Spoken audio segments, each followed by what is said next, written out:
It is time for MLB Live Before Lock here on this Friday afternoon. Of course, hi, Jason. That is Terry.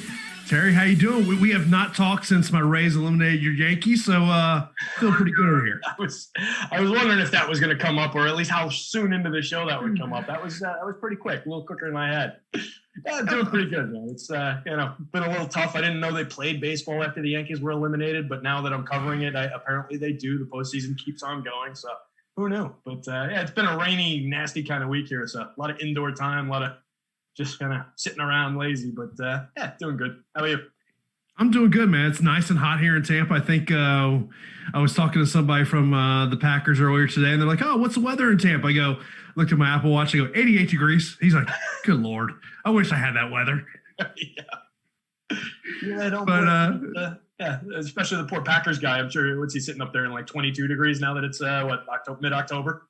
Oh yeah, man. It's look, I'll never forget. Last time we did a game in Green Bay was the first day of hunting season, and as half the crowd was in camo, was a very interesting experience. But we are here to talk about today's MLB slate. Here we got two games. Of course, we didn't know whether we were going to have one game or two games, so we're going to have two games as the Astros did extend the series against the Rays. We now hit Game 6. I think the stat is the Astros are now the fourth team since 2004 to go down 3-0 and make it to a Game 6. Of course, be the early game.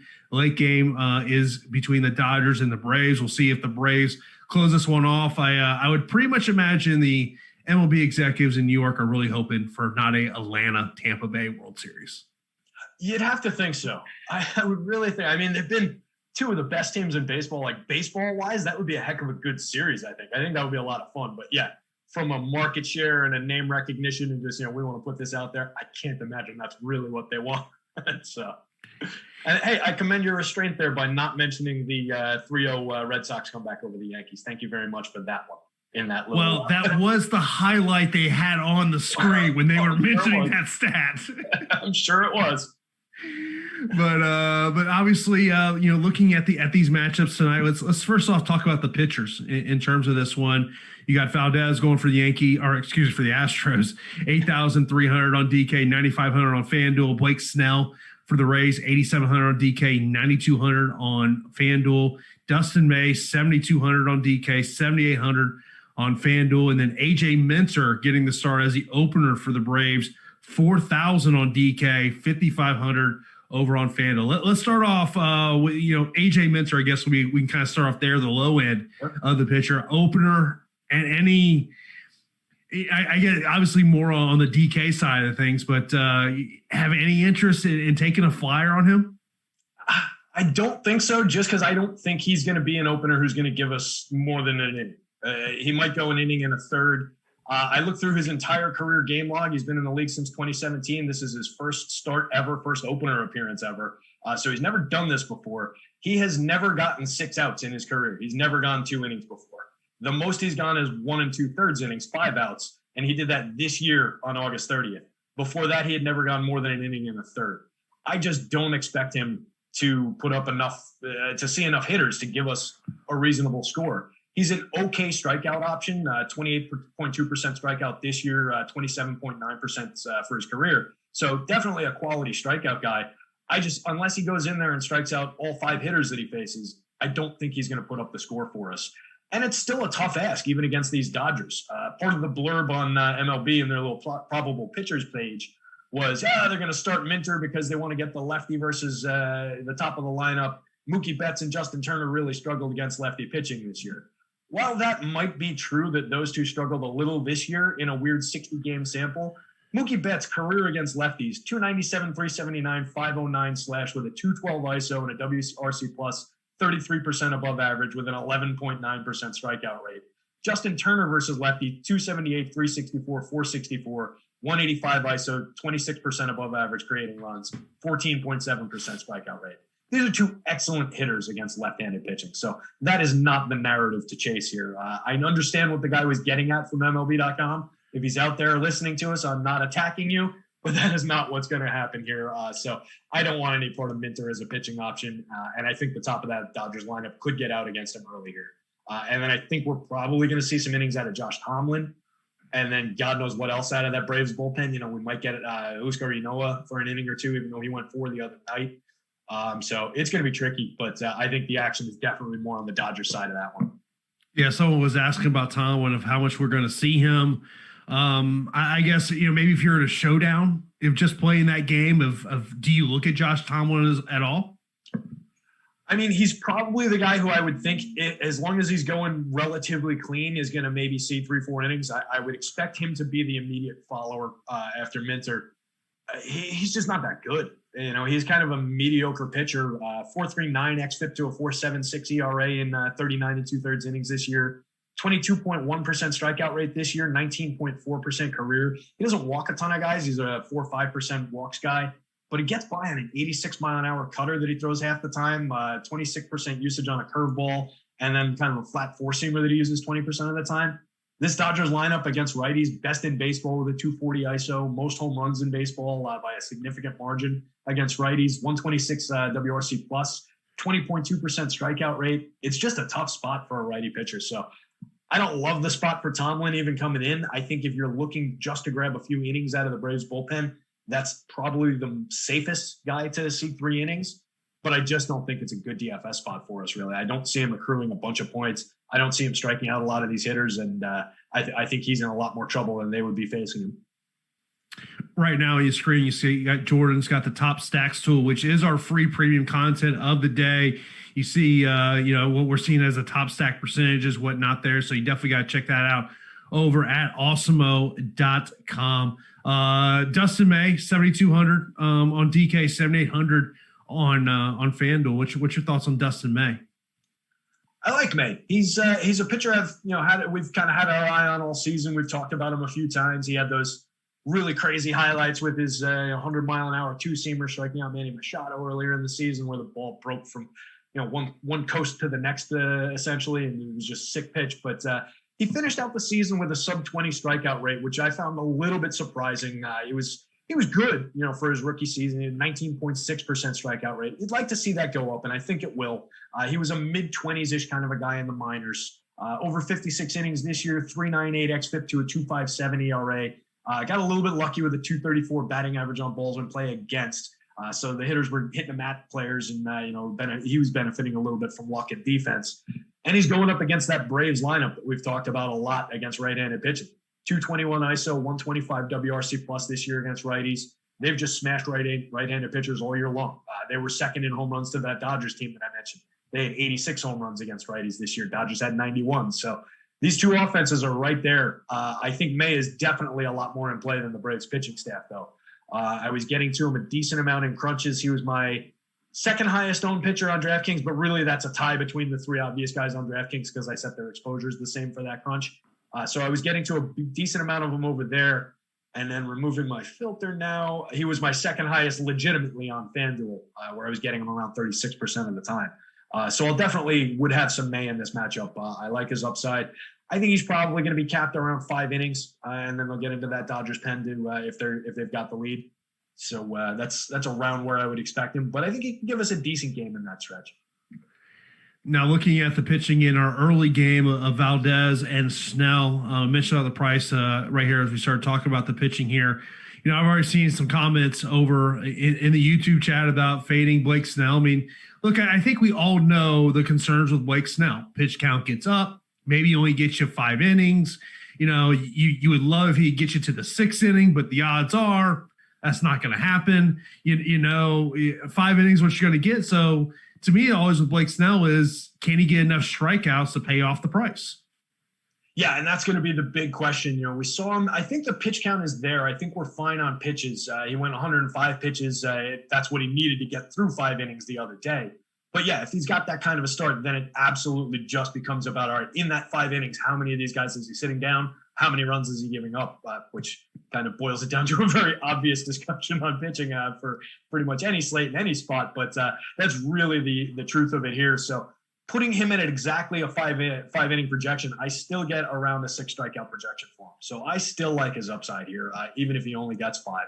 If he's rolling, if he tears through this lineup in the first 2 innings, and gets a little bit of upside on his pitch count, gets ahead of the game a little bit, then I think we could see a very, very good start out of him. So he's definitely in play. The fade is a little bit of crazy talk there. That would definitely, if you're making 2-3 lineups, whatever, then yeah, you can build lineups obviously without Snell. That's fine. If you're making 150, the full fade of Blake Snell tonight does not make a lot of sense. DraftKings sees Alex's number 2 most likely to be in the top 2 at 69.5% being in the top 2. He's going to be owned for sure. I mean, there's the field's on him because it makes a lot of sense. On FanDuel, also second highest for Alex, 35% chance of being the top pitcher. So the numbers are there. He makes a ton of sense to get on. The strikeout numbers are there. 11 starts, 50 innings this year, 3.06 xFIP to a 3.24 ERA. He was excellent. 31% strikeout rate, 15% swinging strikes, up from 13.8 last year. Just pitched very, very well. We've talked about the Astros a bunch against lefties. If you look at just this year, they were down a little bit. 18th in baseball with a 171 ISO, 94 WRC plus, 19.7% strikeout rate. Click it back, extend the sample to last year. Second in baseball, 220 ISO, 124 WRC plus. So it is a very good lineup against left-handed hitters as their more career numbers are pulled into it. So tough spot for him, but I definitely can't endorse fading him by any means. He's firmly in play. What's your thoughts on Valdez tonight? Most likely pitcher to really take away what an offense does well. He is excellent at keeping the ball on the ground and limiting the home run upside. So just looking at my home run model, and it kind of jives with what Alex's projections align to, I get no one over a 5 in my home run model. And we know that 5 is kind of where average starts. 5 to 10 is like what I consider an average. So everybody, he just saps the power out of this lineup. Even a guy like Hunter Renfroe, who has immense power in the split against left-handed hitters, well under 5, not getting a good mark on him. He was my favorite option to hit a home run this year. So Valdez just does an excellent, excellent job keeping the ball on the ground. He had over a 60% ground ball rate this season. He gives up hard contact.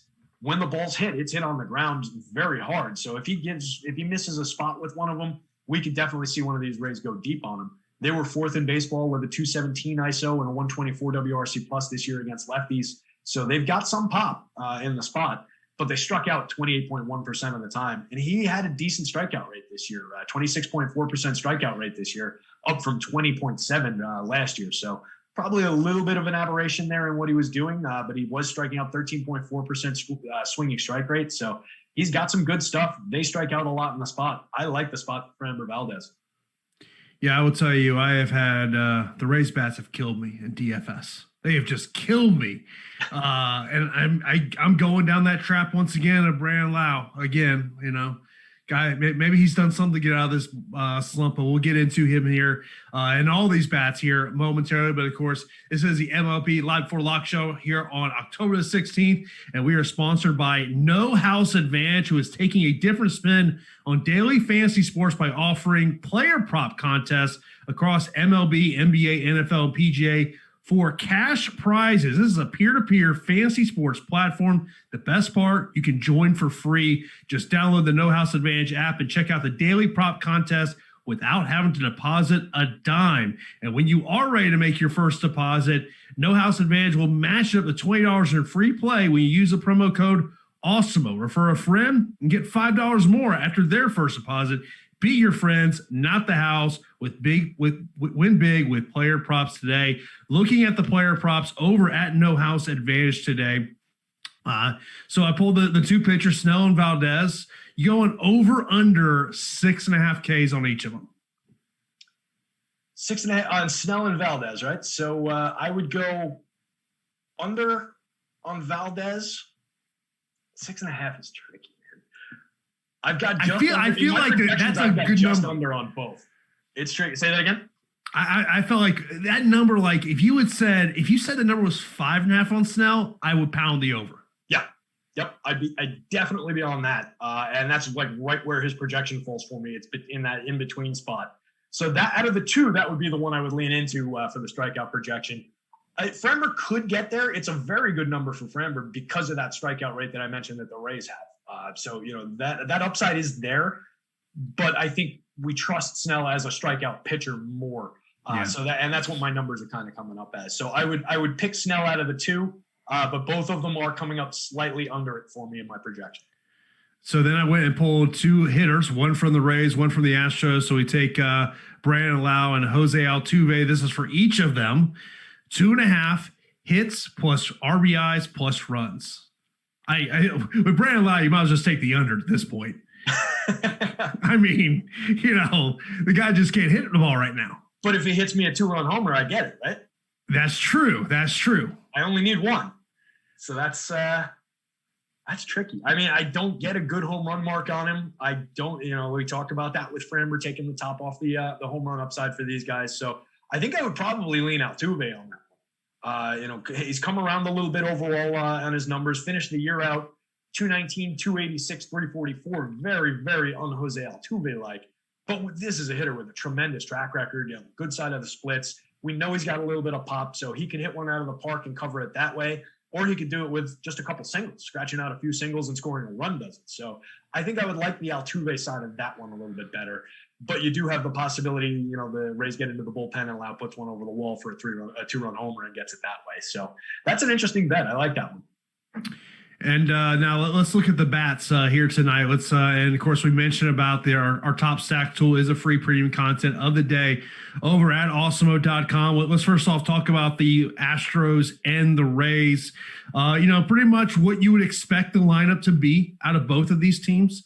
As you look at it, is there in terms of a stack? Let's start off with the Astros. What do you like out of the Astros? So just looking down the lineup, yeah, you mentioned it's pretty much what we would expect. We've got Mlb Dfs in the lineup toward the bottom. It gives you a little bit of position flex with his first and second base eligibility. So you can click together some interesting things there. And what I like about that is you can put them together with the Dodgers in interesting ways. Those two teams stack together well for some reason, or they work for me anyway in crunchers. So I really like that. And then the Astros not drawing a ton of ownership. So you look at a guy like Altuve, who we just talked about, hitting second in this lineup. 4,900 is a big price tag, of course, for a guy who had some struggles through the year, but like I said, has come around. Only pulling 15% ownership on DK. I can definitely get to Altuve there. And then putting the stack together, I would look more towards those righty bats. Of course, Springer off the top, everybody knows, and Bregman. And then maybe lean into Correa at the shortstop spot and grab one of the 2 lefties, either a Brantley or a Tucker. We saw Brantley get there in a lefty-lefty the other day, but for the season, Tucker was the better option in a same-handed matchup. I also like Yuli Gurriel there, but he's drawing a little bit more ownership than I'd like to see at that. So I do like the Astros lineup pretty much up and down, and I would probably try and play the ownership game, kind of thread the needle in between on some of those low-owned plays there. Now, when you look at the Rays side of it, Rosarena, I don't know how you can avoid him. When you're talking about there was a lineup on MLB Network they were talking about. I was like, how comfortable are you that someone not named Randy Rosarena is going to get a home run tonight for the Rays? And look, you can't throw a fastball to this guy. You throw a fastball, good chance it's going over the fence.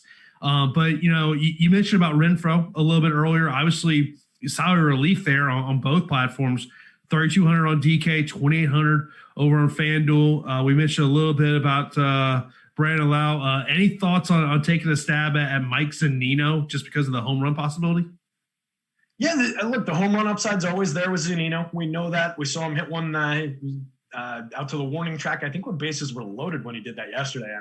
I thought that was going to be a weird little Oppo home run and sneak over the wall, but didn't quite put a move on it. But yeah, only drawing 13.5% ownership on DK. I think that puts him in play at 3,800 where you have to play a catcher. He's only 2,200 on FanDuel and drawing 10% ownership. So if you wanted a weird play at your first base or your util spot, you could do that over there. I don't like him as much where you don't have to play a catcher, though. You're talking about a very high probability of just dropping a 0 into your lineup with him. He does have that home run upside, like you mentioned, but again, it's in the matchup against Valdez. It gets tough with his ability to keep the ball on the ground and strike guys out. Zunino's the perfect kind of guy with his strikeout propensity to fall into that trap against Valdez. So I'd be a little concerned doing it, but I definitely wouldn't rule it out. He's most definitely in play. You mentioned Renfroe in there, and somebody asked a question earlier, and it's a good question with him in in Slack about some of these Rays hitters potentially getting pinch hit for. And Renfroe obviously is one of those guys. Once they get a righty into the game here, it's pretty likely that he's going to get pinch hit for. That said, of all the hitters in this game, I like his upside to put one over the wall probably better than anybody in this lineup. So I think if we're getting 2-3 at-bats from him, I think that's playable here. I don't think we really sweat the overall pinch hit requirement there. So just looking at what I wrote him up last night. So I was looking for what I wrote. 184 plate appearances against lefties since the start of last year. He has a 344 ISO, which is ridiculous. WRC plus 24% above average. He has struck out 24.5% of the time against lefties, but he also walks 13.6% of the time. And he has 16 home runs on the split, which leads the team in that sample. So he's definitely a very good option in the split. It's just you may be losing a plate appearance if he gets pinch hit for it. But I like Renfroe a lot there. Yeah, you wonder if it's a tight ball game late. Kevin Cash, is still saying Kevin Kiermaier is not feeling great, but he is available as a pinch runner and for defense. So that could be if it's a tight game. Maybe Renfroe gets on. That maybe he comes in. With the speed on the base pass. That's something to play into there. I know I saw some people in the chat talk about Brousseau at the top of this lineup. So I think there's a lot of things that you can do there. Of course, this is the MLB Live 4 Lock Show right here on Awesemo.com. Be sure to sign up for an Awesemo Plus weekly pass for $29.95. This gives you full access to all the premium content and tools at Awesemo.com, including player projections, ownership projections, our premium Slack channel, and much more. And then if you're only looking for our MLB weekly pass, you can get that for $15.95. Stop guessing, start winning. Join Awesemo Plus today. You can see right now on the screen where Jordan will show you how you can sign up for an Awesemo Plus package right there. Sign up for a weekly pass, or if you want to sign up for a monthly or a yearly pass, it is right there as well. These are tools that we use to create our lineups every day. And as I always say, you want to have a fantasy cruncher on your account because that does help you build your lineups. Now, looking at the later game of Dodgers and the Braves, pretty much, outside of the only change into my projected lineup that I did not have was I thought they were going to go with Hernandez. However, they're going with Jock Peterson for the Dodgers. But outside of that, typically the lineup that you were expecting out of both these teams. Yeah, it's exactly what we were thinking for the Braves. I think it's the same lineup they've rolled out the last few games. And then, the Jock thing, putting him in against the lefty. I think that makes sense. If you think about what we talked about just before with AJ Minter, he's never gone more than an inning and 2/3. So he's unlikely to even see AJ Minter. And if he does, the Dodgers are probably rolling a little bit in that first inning. So, I think it makes sense for them to start Jock there as the better bat once they get into the bullpen, once they get into some of these righties. You get an at-bat or two, Jock against Tomlin. I like Jock's upside to hit a home run there. That becomes a very interesting matchup. He's getting some ownership. It was around 23% on DK and over 30 on FanDuel for a guy who was kind of a surprise addition to the lineup there. So not going to be sneaky, but definitely in play for me. Interesting guy ownership-wise in the middle of the lineup. Max Muncy for the Dodgers hitting cleanup, drawing only 12% ownership.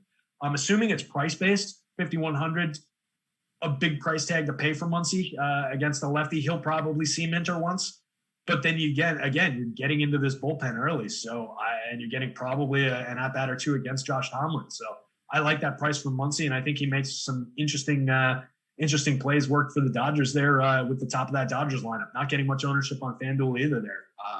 Rest of these guys, relatively obvious plays, I think. You've got Bellinger, of course. We talked about Betts and Turner coming off the top. I love Corey Seager on pretty much every slate. Guy's been smoking every pitch he's seen this year.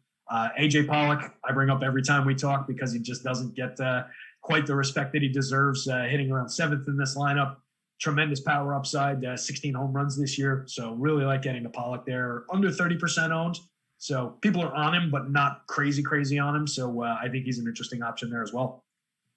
Looking at, when I was doing my crunches earlier, Acuna was coming up as a one-off out of this Braves lineup. I was getting a lot of Dodgers. And obviously, if you were hoping, they're a popular stack today. I mean, it's just not the best way to put it. I mean, look, they got to win.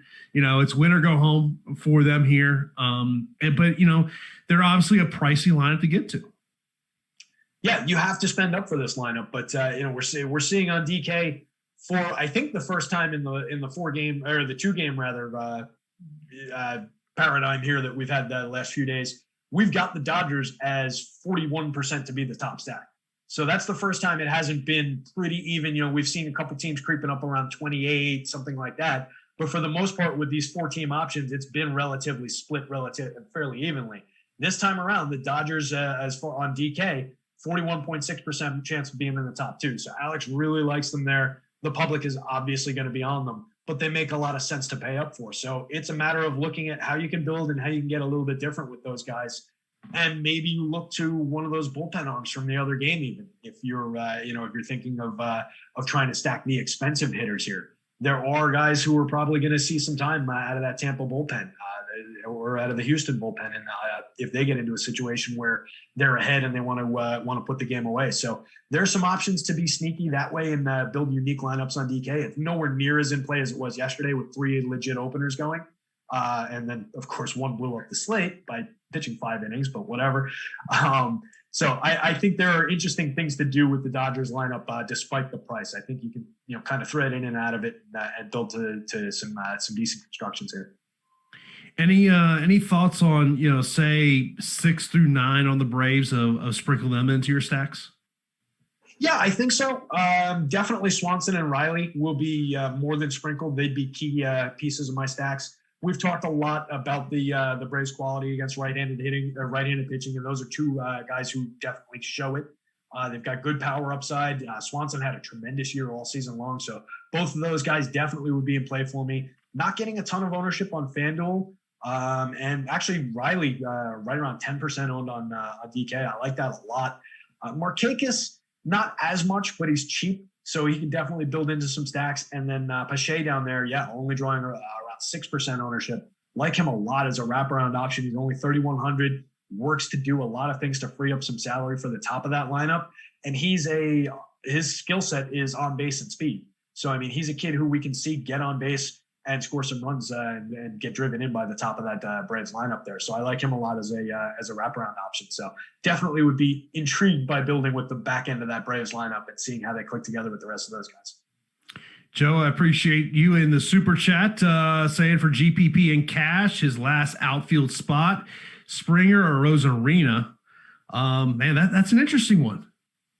Springer or Rosarina, I would lean in. I would go Springer. You're getting the better likelihood of getting a home run, and you're getting a player with a much, much longer track record, much more proven player. Rosarina has had a great stretch. We've seen guys do this before. We've seen guys hit 10 home runs in September and then fade into oblivion before. We've seen guys have good playoff stretches and fade into oblivion. I don't think we're never going to see Randy Rosarina again. I think he's going to be on the team next year, but I don't think he's a 40 home run option next year. He's a guy who, he came out of Cuba as an international signing. He was like the 9th best prospect in Cuba that year. Cuban system is fantastic. They've produced tremendous, tremendous ball players. But this kid kind of scuffled around. He played 2 years in the Cuban League, went to the Mexican League, then played, I think, 3 seasons in AA and AAA, and was around a 12 to 15 home run option. So he's not a 40 home run hitter. George Springer is a legitimate 30 home run hitting type of guy. Springer would be my choice. Yeah, that's totally gets you there. Of course, start lining up those questions. We will get to all your questions here leading up to first pitch for Astros and the Rays. We'll start 6:07 p.m. each time. I do want to let you know about some of the tools we have over at Awesemo.com and Odds Shopper. And you got to check out our game page on Odds Shopper when you are looking to find the best bet, the best book to play your bet at. You can see it as Jordan's throwing it up on the screen right now with Odds Shopper. And you can actually track your bets and get alerts when a bet hits a certain price. And best of all, it's all free. So if you're looking to make a bet, whether it's tonight on MLB, you want to make a bet on this weekend's NFL, you want to see what book has the best price, you got to go over to Awesemo.com right there at the top of the screen and Odds Shopper. As you see that game page, it's up there right now. Some great tools for you when you're looking to place a bet on this weekend's games. But let's get into some questions. I want to mention this question I saw. It just came in a minute ago. This came from Josh. He goes, thoughts on starting Snell and the Rays closer Castillo instead of going with the Braves-Dodger bullpen opener? Starting Snell and Castillo? Yeah. I think that's in play. Castillo, I don't think went yesterday. He was a guy that I projected for a few points yesterday just to get him in the mix of that bullpen game. And we had a big spread of relievers yesterday. He's a guy who could see 2 innings at the back end of this and strike out 4 guys. That's his pedigree. That's kind of what he does. So, yeah, I think that's a combo that's definitely in play. And it makes sense because if you get a big 7-inning start out of Snell with a good handful of Ks, they're probably going to turn the game over to Castillo. Could be a Fairbanks, somebody like that. But Castillo is very likely to see an inning or two in a big spot here. If they get into a high leverage spot, he could come into the game. I'd prefer him starting an inning and getting set up to pitch 2 innings as a setup man to get out of the back end of the game. If he comes in the middle of an inning in a high leverage spot, you get a little bit shakier of an opportunity for him. But yeah, I think that construction is in play. Shane brings up the point. He says, this is fairly easy today. Valdez and Snell, and then load up on Dodgers and Braves bats. Do you agree? And then chop the pot with 37 other people. Sure. Yeah, look, that's the obvious is obvious for a reason, guys. Yes, there are 2 obvious pitchers on the slate. There are some obvious bats, but we have to play the game of trying to get unique with it. We definitely want to zero in on those things that are most likely to get us to the top of standings, but then we have to swerve a little bit to get away from those super common constructions. So it's easy in identifying what those best options overall are, but then it becomes tricky identifying what's going to get you to the top on your own and be the only man standing on top of the mountain and winning that money. Another question we got about 2 players and or one or the other. Taylor batting 9th for the Dodgers or Brousseau batting leadoff for the Rays. To me, give me the leadoff hitter. Yeah, I can get behind that. You're getting probably you're buying an additional plate appearance at least. So just with that, I think that makes a ton of sense. Taylor unlikely to see AJ Minter. More likely to get a couple of bats against Tomlin and then the bullpen. He's a player I like. Slots in at second base, 24% owned versus Brasso, who's going to be significantly more owned. That would be my argument. Would be the ownership game there. But I definitely like the spot better as far as just taking in a vacuum, take the leadoff hitter versus the 9 hitter. That makes a lot of sense to me. How about another question we had was any relief pitchers to target? We mentioned Castillo. I think if you want to really get risky, in that I don't think he's a good pitcher, but I do think he's going to see 3 innings, you could play Tomlin. Wouldn't be my choice of relievers to go to. And then trying to think of who we could see out of the Astros pen. Christian Javier got a few innings the other day, but it wasn't yesterday. I think it was 2 days ago. So he could see 2 out of the Astros pen. I think Josh James only went 1 yesterday, so he could see an inning. But it's less of a bullpen game than it was the other day. So I'd really zero in on some of the high strikeout options, like a Fairbanks, like a Castillo out of the Rays bullpen. So maybe take a look if you're trying to play that game at some of the game logs, see who went yesterday, see who didn't, and then zero in on some of those guys who didn't go yesterday. Any thoughts on fading Rosarina? Yeah, I don't need to play Rosarina here. It depends if you're building one lineup. He's not super highly owned is the one thing. So if you think he's got a good shot of going off for you, then you're actually not following the field by playing him. So there's not a real ownership reason to drive the fade. But yeah, it's baseball. I can leave anybody out. If it was Mike Trout, I could make an argument for leaving him out. It's in baseball you can skip anybody. I know someone was mentioned about going with a one-off Rays hitter. Is it Hunter Renfroe just because of price? Price and upside wise, yes. I think, like I said, he's got the best shot at getting an early home run here for us. It's just on DK, he's coming in around 40% ownership at both sites actually. So he's going to be popular, which makes it difficult to recommend him. You get down to Brendan Lowy, only 18.8% on DK. That's kind of interesting to me there. Rosarena, again, he's not super popular. So I could maybe get a little bit sneakier with one of those guys if I was playing just one bat. That said, I did have a fair number of Hunter Renfroe one-off in my crunches. Just because it's popular doesn't mean you have to automatically go away from it. It's popular because it is a good play if you're looking for one bat from that team. In terms of the Braves, kind of got this question about who's a better option, Ozuna or Acuna. Obviously, on the DK side of things, you got a $900 price difference, but over on FanDuel, it's a $200 price difference. Yeah, that's generous of FanDuel putting those two that close together. Wow. and generous of DK putting Ozuna at only 4,300. That is crazy time pricing over there. So I can get to either one of those hitters. I'd like to get to both of those hitters together, to be quite honest, take advantage of the lack of ownership. They're both under 20% owned on DK. I think if you average those prices together, that's a pretty good price for the pair. So ideally, I would try and play them both rather than choosing between. I really like the spot. I think they're both in an excellent spot. They both handle right-handed pitching very, very well, hit it for power. So I can argue going to either one. In the either-or discussion, yeah, you get a good amount of savings. So if you need the money, take Ozuna. I don't think you're leaving much on the table in terms of upside if you take Ozuna over Acuna anyway. I do get a better overall projection on Acuna, but not by that much. Better overall home run mark, but again, not by that much. So that's a super duper toss. I mean, that's an embarrassment of riches. If you can afford to make that decision, I don't think you go wrong either way, really. We appreciate everyone that's watching us live right now on YouTube. We got about almost 400 people in here. Let's get those likes over. Let's get those likes up over 100 here in the next 10 minutes or so. Joe asks, this is DraftKings, and this is GPP and cash. Third base option, Bregman or Turner? Bregman or Turner? Let's see. Bregman only. DK is GPP and cash, he said. Mm-hmm. That complicates things a little bit. Yeah, it does. That does. You didn't make it easy on you. I would probably go Turner. And the reason why is I think he's going to see, I know he's going to see that one plate appearance against Minter, who, like we said, Turner struggled against lefties this year, but he's got a lot of quality and a lot of track record going up against lefty pitching. So I like the spot for him, and I think that the Dodgers are in a better spot overall after that, going up against this Braves bullpen. We know for sure that Minter's not going – well, I shouldn't say we know for sure. It is very unlikely that Minter's going to go 2 innings or more.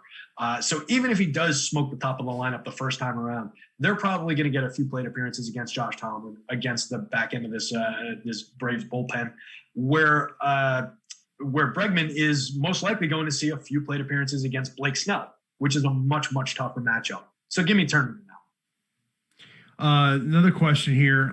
Dan says, can you play May and 3 Braves? Yeah, I think you probably can. I don't think it would be my definite approach, but out of the actual starters on this slate, I think May is the most likely to come out early. He's a kid. He doesn't typically go deep into games. He's kind of bounced between roles a little bit and done it a little bit in these playoffs. He pitched on Monday.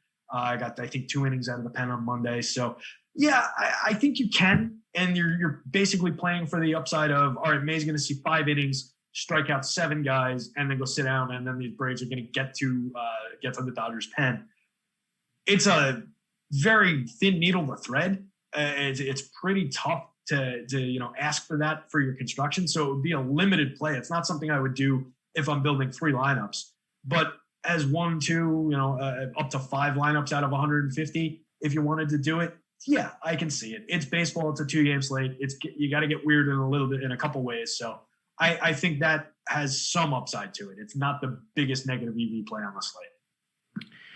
We got a question about if Valdez doesn't go long, could they potentially go to Urquidy to kind of help him out? When did he last go? Tuesday? I would think they'd want to save him for Game 7. Yeah. I think so. What was Greinke? When did Greinke go? Greinke went Game 5? Game 4?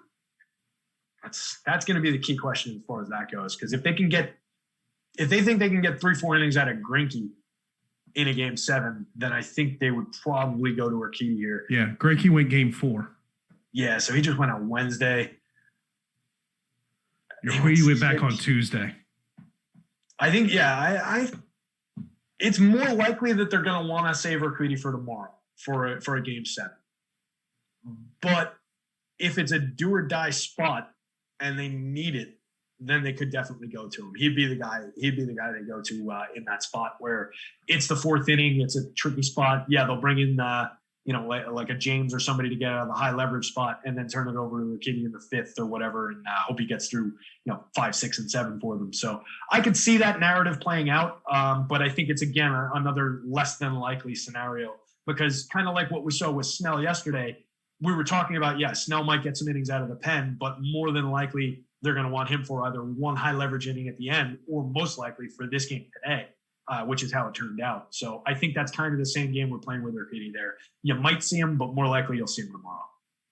Yeah, I mean, it's it's a guessing game, But when you lose, you go home. You got to win today to make it to Game 7. So we'll see what happens there. Of course, this is MLB Live for Lock right here on Awesemo.com. Of course, if you're unable to watch our shows live on YouTube, they are podcasts as a part of the Awesemo Podcast Network.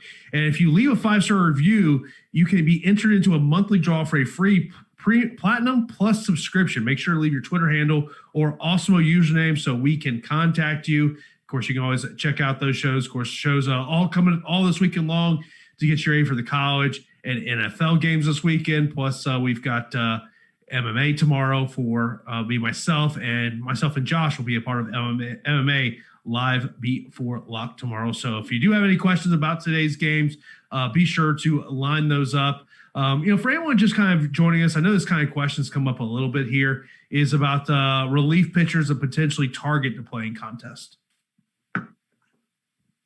Say that again, sorry. Relief pitchers to target. I mean, obviously Josh Tomlin is someone we've talked about a little bit. We've talked about some of the Rays pitchers. Is there some other relief pitchers that you're interested in who maybe could be, in a decent spot? So I mentioned Huascar Noah earlier in the show, and like I said, he went, I think it was 4 innings on, I want to say Wednesday. I'm losing track of days with all this, not leaving the house, not having anything to do, but I'm pretty sure that's when it was. So he's unlikely to see significant innings, but he might give you 2 in the right spot. So I could see that making some sense. You're certainly not going to see like a Fried and Ian Anderson, anybody like that come walking out of the Braves bullpen. I don't think there's any narrative to get the Kyle Wright out of there. I think you're playing there's a lot of 1-inning arms in that Braves bullpen once you take Wilson out, and then once you put 4 innings the other day on Inoa. So I think it's most likely going to be Tomlin for a few. You might see 1 or 2 out of Inoa. And then it's just these, matchup guys and these 1-inning guys. So not a ton to work with in the Braves bullpen. On the Astros side, we talked about it just a minute ago. And then they've got, who else is in there? Christian Javier, but check when he last went. And then Chase Young, I don't think he went yesterday. He had not that many innings on him when I looked at him yesterday. So in a bad spot just to eat some innings, you could see him, but he's not very good. So I don't think I would really want him for DFS purposes. So yeah, again, it's not a slate like yesterday where we need to get to the bullpen. Today we're very much more playing the guessing game with the bullpens. Another question that we had, this is about shortstops: Swanson or Correa on DraftKings? Good question. I don't like that one. Just pulling up over here. Swanson drawing less ownership. I like the righty for him. I'm fine with that against May. I think he can get into, he might see a additional at bat against the pen there. Yeah, give me Swanson in that one. Lower price on DK. I'll take Dansby. I've been riding him all year. Not going to jump off now. I know we kind of talked about this question a little bit earlier, but I mentioned because Adam asked the question: Valdez or Snell gets 7 Ks. Or we're bumping it up to 7 now. Yeah, someone jumped up to the 7.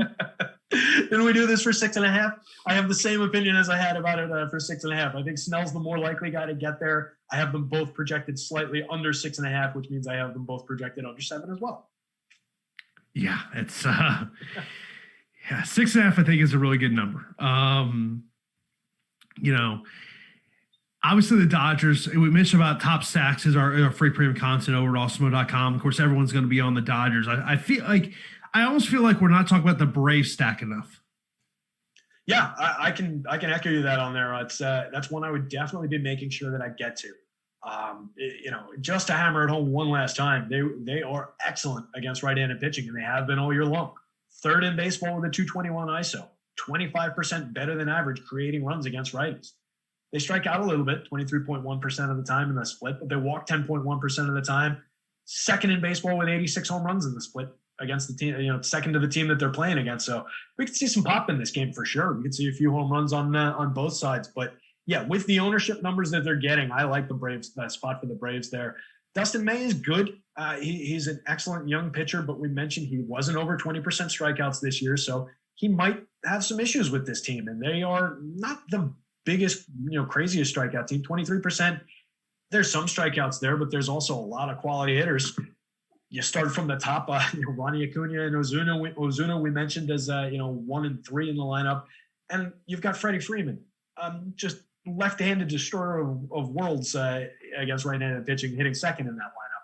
He's going 30% owned, highest ownership mark on the team, but he's Freddie Freeman. He is absolutely justifiable at that price and at that ownership, particularly if you're building stacks.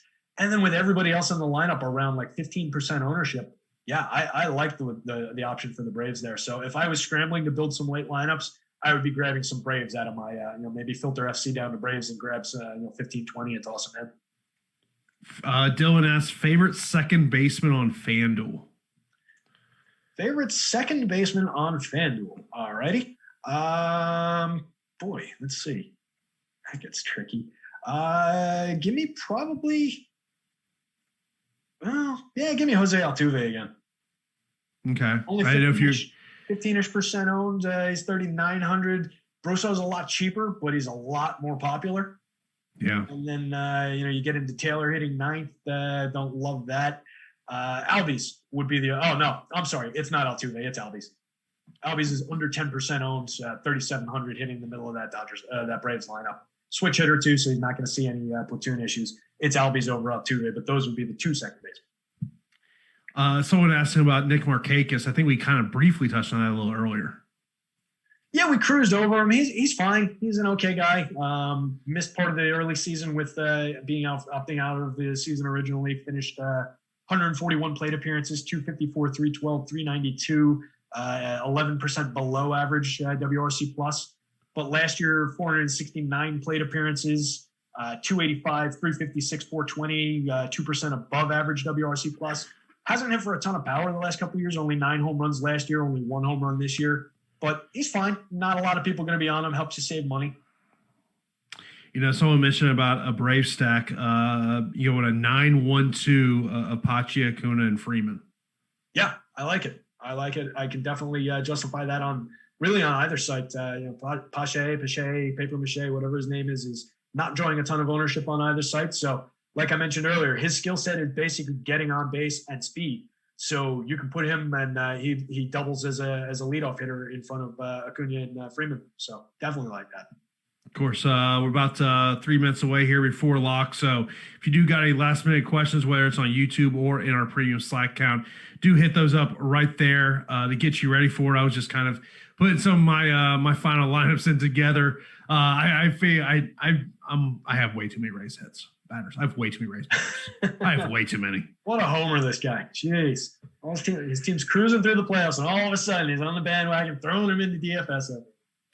I mean, look, it's the thing about the Rays lineup is the price points. It's easy to kind of get some of those higher price bats in your lineup when you take some Rays bats. Yeah, you get the price point. You get the little position flex with Brosso coming off the top in a good spot. So it makes a lot of sense that they're coming up a lot. They were coming up a lot for me. I teased you, but they were definitely coming up a lot in crunches for me. You're right. There's a lot of discounts on both sites in terms of the price, and they're not running away with popularity. There's 2 hitters over 30% owned in Brosso and Renfroe, which makes a ton of sense given the split and everything. But getting into some of those other guys, yeah, you can build some unique-ish lineups there. So I like it. The one concern would be Framber's ability to keep the ball on the ground. That would be my only real concern. Mm-hmm. Brantley or Jock in DraftKings? You know what? Give me Jock. What the hell? He's hitting in a later spot in the lineup, but like we talked about, he's unlikely to see Minter, and he's probably going to get his first plate appearance against Tomlin. So I like Jock's upside to go deep in that spot. Brantley, you're getting in a much, much better spot in the lineup, but he loses a little bit of his power upside in same-handed matchups. So I would be a little bit more concerned about that because he's going to be in that matchup several times, as opposed to Jock, who's unlikely to see the same-handed pitcher. Yeah, it's but we have reached locked here. So good luck to everyone tonight in their lineups. Of course, keep it locked here to Awesemo all weekend long as we got you covered for college football, MLB, MMA, NFL all weekend long. So keep it locked here all weekend long. So that's going to do it for today's edition of MLB Live for Lock, which was sponsored by No House Advantage.